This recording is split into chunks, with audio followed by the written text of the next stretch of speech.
Hi everyone, and welcome to day 13 of Walk the World in aid of Blood Cancer UK and Hussey's 200 mile blood walk. We're well into the month now, getting some good miles in.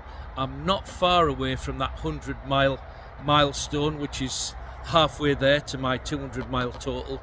The current funds raised is £1,110, which is absolutely off the scale, and I can't thank you all enough for the donations and the support and the love that you've shown me on this personal journey, really, as well as obviously to raise funds for Blood Cancer UK.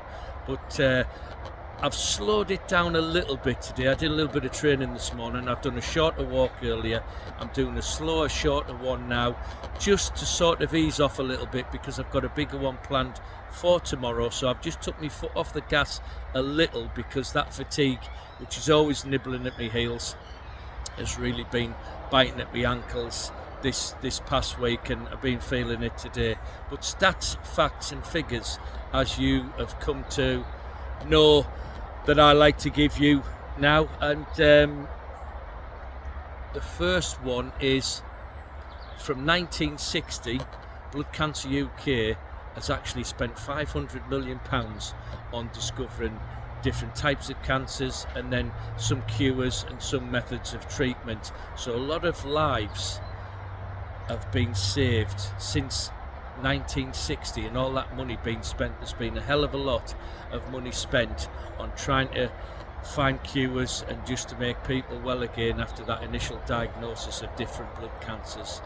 Now there's also something called a Vivo Biobank, and it's a state-of-the-art facility which gathers, collects and analyses and researches the blood from children, because obviously, as we know, there are a lot of children out there that are diagnosed with blood cancer as well.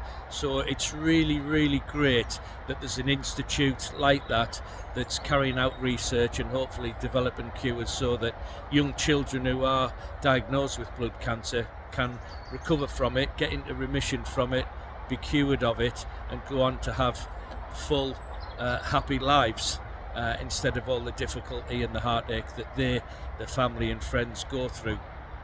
So at the moment, I believe there's about 82 research projects in place at the moment across about 27 different institutions. So the research and the hard work is spread far and wide, and that's why, as I've said, it's so important to get these funds going, and all the rest of the people that are involved in this Walk the World project. I know there's a lot that I'm online with, and it's great to have a group chat and discuss how we're all doing at the moment.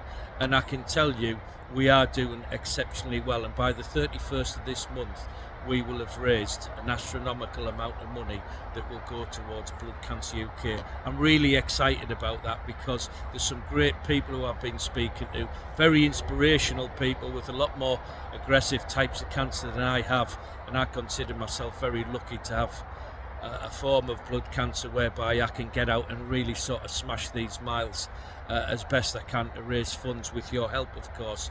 But I'm going to crack on now with this shorter walk, slightly slower, as I've said today, but nonetheless really determined to get to that 100 mile point, because as soon as I hit that halfway point, I really will be motivated to crack onto that finishing line. And with your donations and my walking, let's do some good for those with bad blood.